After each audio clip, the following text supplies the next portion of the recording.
Di tengah konflik dengan Hamas dan Hizbullah, Israel justru terseret perang Rusia-Ukraina.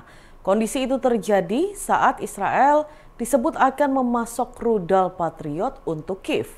Tidak hanya menghancurkan senjata Israel, Rusia pun mengancam akan menyerang Tel Aviv secara langsung.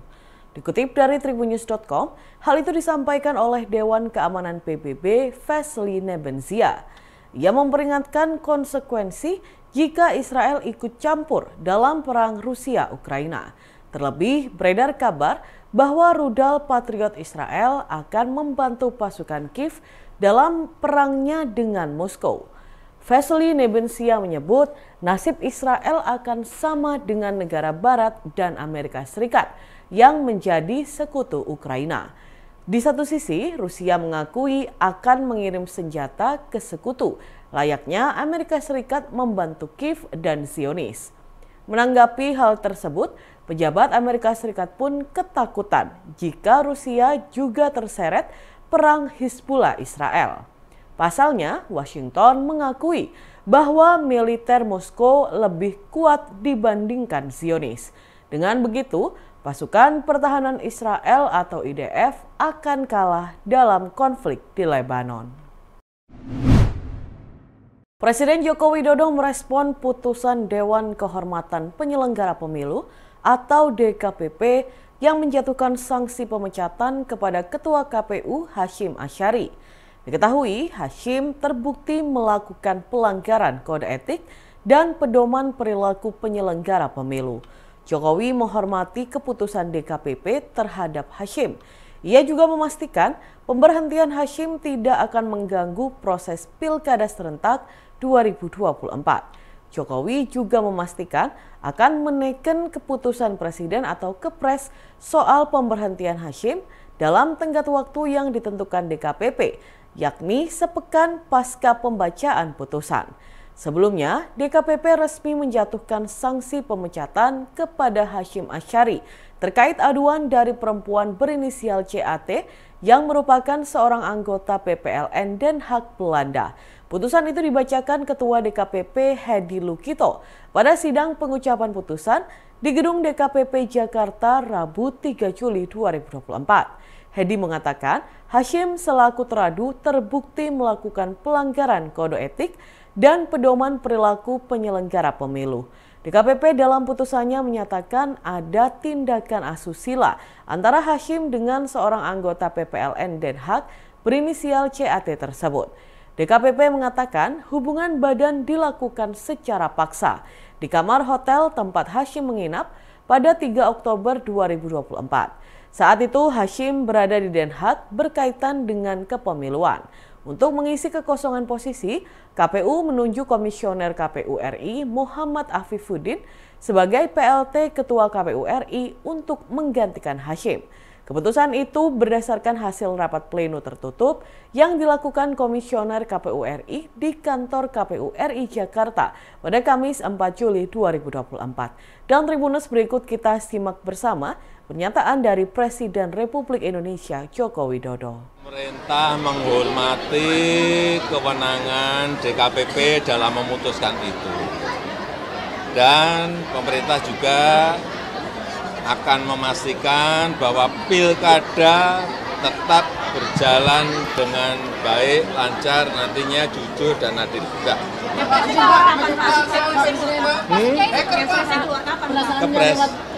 Kepres belum masuk ke meja saya. Dan ini proses administrasi biasa aja. Aksi heroik seorang ayah melindungi dua anaknya saat kapal nelayan yang mereka tumpangi terbalik imbas gelombang tinggi viral di media sosial. Insiden ini terjadi di perairan Selat Lintah, Manggarai Barat, Nusa Tenggara Timur pada Minggu 30 Juni 2024. Nelayan Bugis bernama Rais Aco, 37 tahun itu, menceritakan perjuangan saat kapalnya tenggelam. Aco mengatakan ada 4 orang termasuk dirinya yang terombang-ambing di lautan. Di antaranya 2 putranya, Rahim 7 tahun, Rahman 11 tahun, dan adik iparnya Irfan. Ia mengungkap ini merupakan pertama kalinya dua anaknya ikut melaut. Aco mengatakan saat insiden terjadi, sang anak selalu teriak takbir di tengah hantaman ombak di tengah laut. Sementara itu, dalam foto yang beredar, terlihat seorang ayah terombang-ambing di lautan sambil memeluk anaknya dengan satu tangan. Sementara tangan lainnya memegang ujung perahu yang sudah terbalik. Di ujung perahu yang terbalik itu terdapat seorang anak laki-laki lainnya. Ia terombang-ambing dengan hanya memegang potongan styrofoam box. Namun saat kejadian terdapat speedboat ARC Zaidan yang melintas dan membantu keempat korban.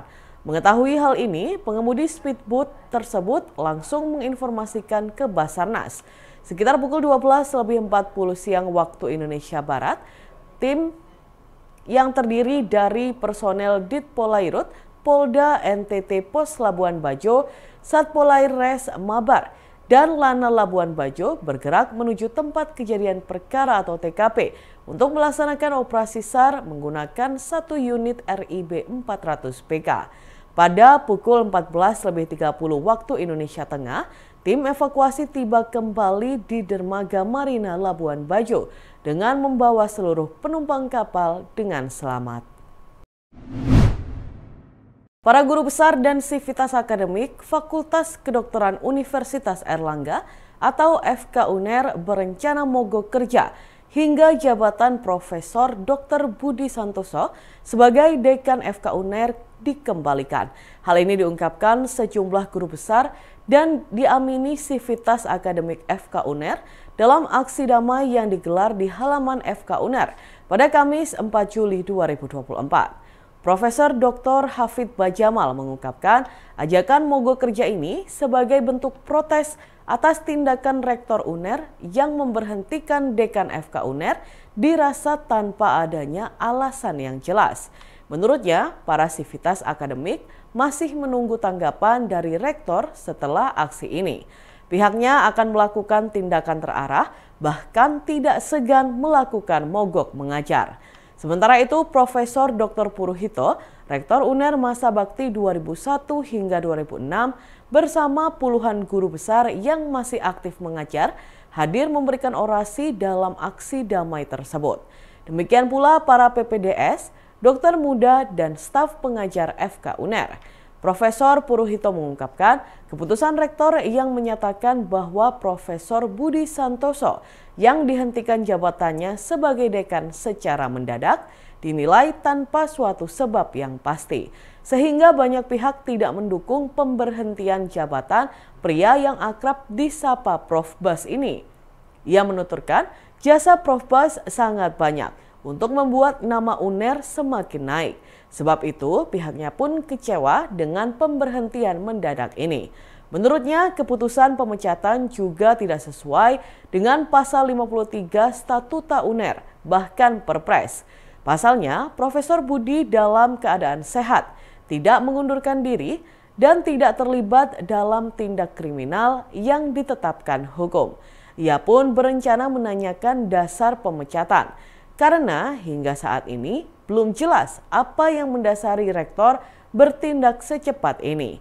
Terkait imbauan mogok kerja yang disampaikan sejumlah guru besar, Profesor Puruhito mengembalikan hal ini pada persepsi tiap pengajar UNER. Menurutnya, FK UNER tetap mendukung pemerintah membuat pendidikan menjadi lebih baik. Dan Tribuners, berikut kita simak bersama wawancara dengan Guru Besar FK UNER, Profesor Dr. Hafid Bajamal.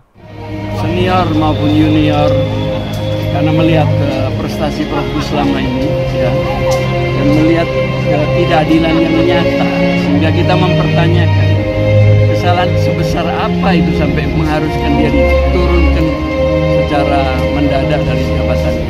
Tinggal lanjuti itu kegiatan terarah.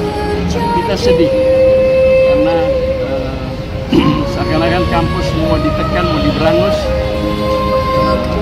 kemampuan dan nilai-nilai akademiknya. Itu saja. Tindakan selanjutnya apa, Prof? Kita menunggu jawaban notis dari Rektor. Kita akan tindak lanjut. Jika tidak dihiraukan sama Rektor gimana? Ya, kita akan melakukan upaya-upaya yang terstruktur dan terarah kita akan melakukan, paling tidak melakukan mogok mengajar di kampus ini sampai rektor mengembalikan posisi daripada Profus.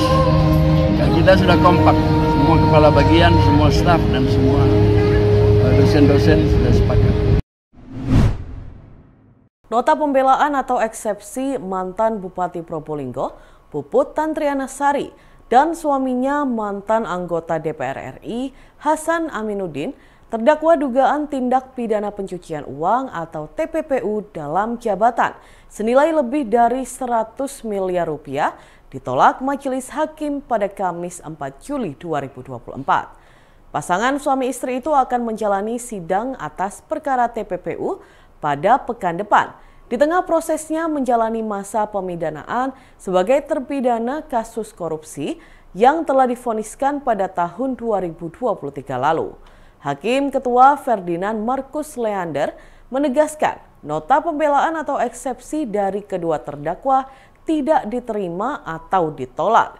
Selain itu, ia juga menyebut bahwa surat dakwaan JPU KPK telah memenuhi syarat formil dan material, sehingga surat dakwaan tersebut dinyatakan sah sebagai dasar penuntutan dalam perkara TPPU yang menjerat kedua terdakwa. Pihaknya pun memerintahkan JPU KPK untuk melanjutkan perkara atas nama terdakwa 1 Puput dan terdakwa 2 Hasan, termasuk menghadirkan saksi-saksi pada persidangan berikutnya yang akan berlangsung pada pekan depan.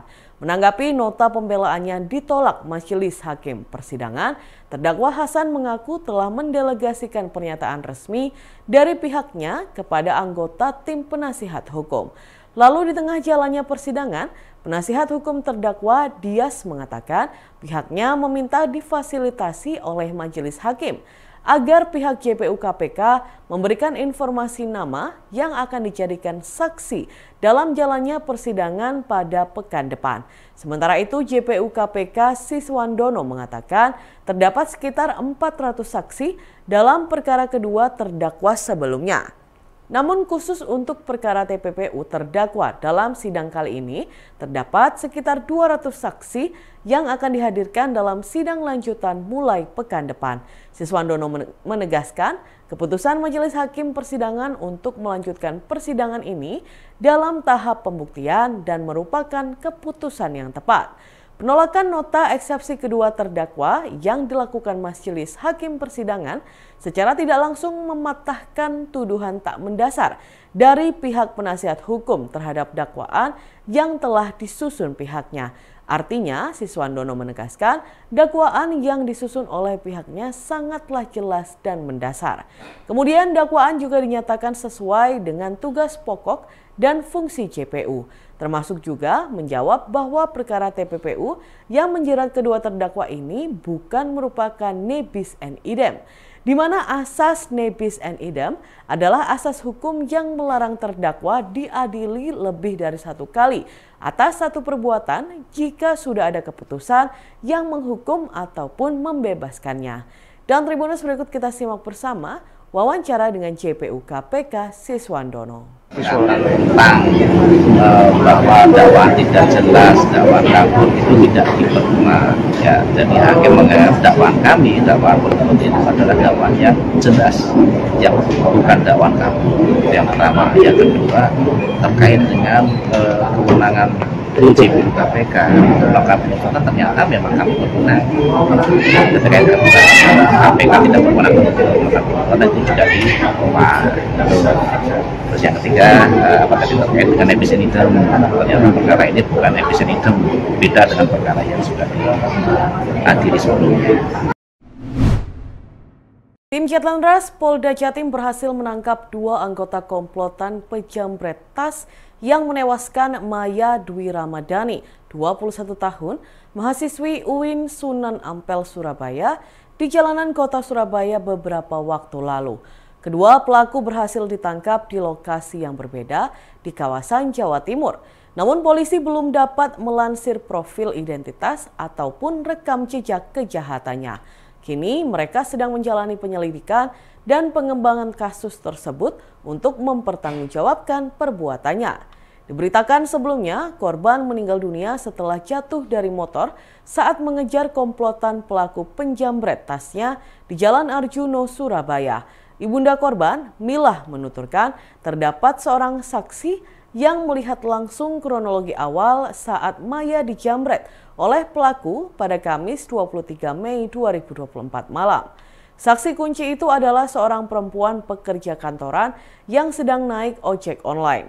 Mila menceritakan sekitar pukul 23 malam waktu Indonesia Barat, saksi dibonceng ojol melintas di Jalan Arjuno beberapa meter menjelang kantor Pengadilan Negeri atau PN Surabaya. Saksi melihat langsung bahwa Maya yang mengendarai motor seorang diri dipepet oleh pelaku, lalu dijamret dengan mengambil tas lempang yang tergantung pada bahu kiri sang anak. Maya sempat mempertahankan diri dan tak sadar bahwa tas yang tadi sempat ditarik pelaku terjatuh dan tertinggal di aspal. Saksi berinisiatif mengambil tas tersebut dengan maksud mengamankan agar dapat segera diberikan pada korban. Di luar dugaan, ternyata Maya tidak mendengar teriakan saksi dan ojol yang memanggilnya. Korban disebut berupaya mengejar pelaku yang berupaya untuk kabur. Dalam usaha pengejarannya, motor korban ditendang oleh pelaku hingga hilang kendali dan jatuh. Nahasnya, Maya yang jatuh di lajur arah berlawanan langsung ditabrak oleh sebuah mobil yang melintas. Dan Tribuners, berikut kita simak bersama kesaksian tersangka.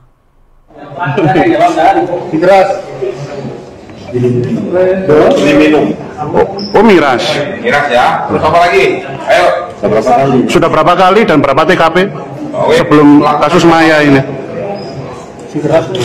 Ini baru satu kali katanya. Baru sekali yang ketahuan ya? Ini berapa kali kamu? Hah? Satu kali tenang. Dulu nggak pernah. Dulu di mana? Di Polrestabes di mana? Download Tribun X sekarang, menghadirkan lokal menjadi Indonesia.